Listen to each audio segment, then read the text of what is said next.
Everyone, সবাই কেমন আছেন? আশা করি ভালো আছেন। দেখতে পাচ্ছেন দুপুরের সময় বিলে প্রচুর রৌদ্র। সেখানে এই গরুগুলো আমাদের পুকুর পাড়ায় এনেছে, সেখানে রাখছে। দেখতে পাচ্ছেন ঠান্ডায় গরুগুলো প্রাণবন্ত সতেজ রয়েছে, তারা বাতাসে আছে। গরুগুলো কিউট দেখতে পাচ্ছেন। আমরা দেখতে পাচ্ছেন সামনে আরো অনেকগুলো গরু রয়েছে, তারা এখানে ঠান্ডা ছায়ার ভিতর রয়েছে। দেখতে পাচ্ছেন এখানে 4-5টা গরু রয়েছে, তারপর ছোট ছোট তাদের বাচ্চারা রয়েছে। দেখতে পাচ্ছেন গাছের আড়ালে শান্তিতে রয়েছে। পাশে আমাদের পুষ্কুনি।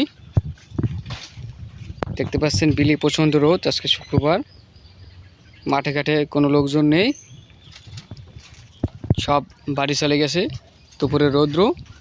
আর এই গরুগুলো এখানে বেঁধে রেখেছে ঠান্ডার ভিতর, ছাওয়ায় গাছের ছায়ার ভিতর রয়েছে। তারা পানি খেয়েছে, দেখতে পাচ্ছেন। আবার যখন বিকেল হবে তখন তারা আবার এই গরুগুলোকে এই মাঠে নিয়ে যাবে, রৌদ্র কমে যাবে। তো ব্লগটা কেমন লেগেছে কমেন্ট করে জানিয়ে দিবেন।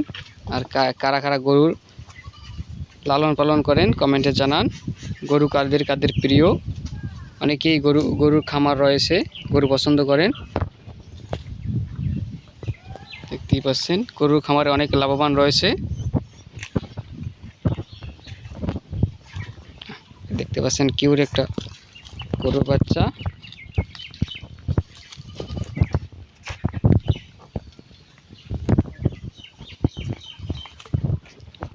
সবাই কেমন আছেন কমেন্টে জানিয়ে দিবেন। আর ভিডিওটা কেমন লেগেছে সবাই কমেন্টে জানিয়ে দেন।